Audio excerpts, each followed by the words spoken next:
बिस्मिल्लाहिर्रहमानिर्रहीम, अस्सलाम वालेकुम। मेरी पिछली 2 वीडियोस थी वॉमिटिंग के बारे में या फीड करवाने के बाद डकार दिलाने के बारे में। ये एक टॉपिक जो कि बहुत ज़्यादा कॉमन नहीं है, लेकिन इस तरह के बच्चे हमारे पास आईसीयू में या इमरजेंसी में प्रेजेंट होते हैं बहुत क्रिटिकल सिचुएशन के अंदर। तो मैंने ज़रूरी समझा कि आपको इस पे जो है वो थोड़ी सी अवेयरनेस या आगाही दी जाए, ताकि अगर कोई बच्चा या न्यूबॉर्न बेबी वॉमिटिंग कर रहा है और वो इस कंडीशन का शिकार है तो जो है बर वक्त उस बच्चे को देखा जाए और उसकी इलाज किया जाए। बहुत से बच्चे न्यूबॉर्न बेबीज वॉमिटिंग करते हैं और ज़्यादातर बच्चों में पहले 3 महीनों में उल्टी करना बिल्कुल एक नॉर्मल सी बात होती है। उसके पीछे कोई बहुत बड़ी वजह या कोई बहुत बड़ी रीजन या कोई बहुत बड़ी बीमारी नहीं होती जो बच्चे को इस तरह से तंग कर रही होती है।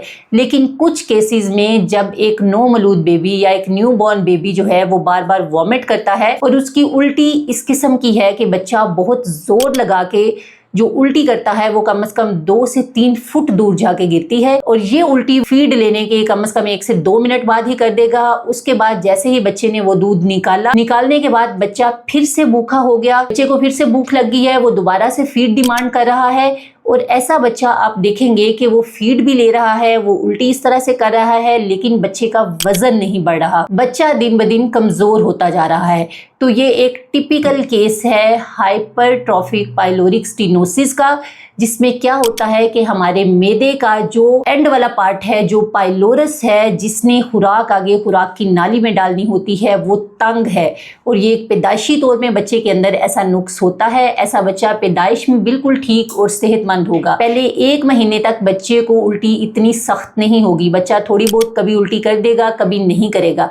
लेकिन जैसे ही बच्चा दूसरे महीने के अंदर आता है तो उस बच्चे के अंदर ये उल्टी की नौयत इस तरह से हो जाती है और बच्चे का वजन गिरना शुरू हो जाता है। बच्चा हमारा थका थका और निढाल रहता है। ऐसा बच्चा जो बार बार फीड डिमांड करता है लेकिन जो है वो दूध हजम नहीं कर पा रहा। तो ये एक टिपिकल केस है हाइपरट्रॉफिक पाइलोरिक स्टेनोसिस का या एचपीएस का।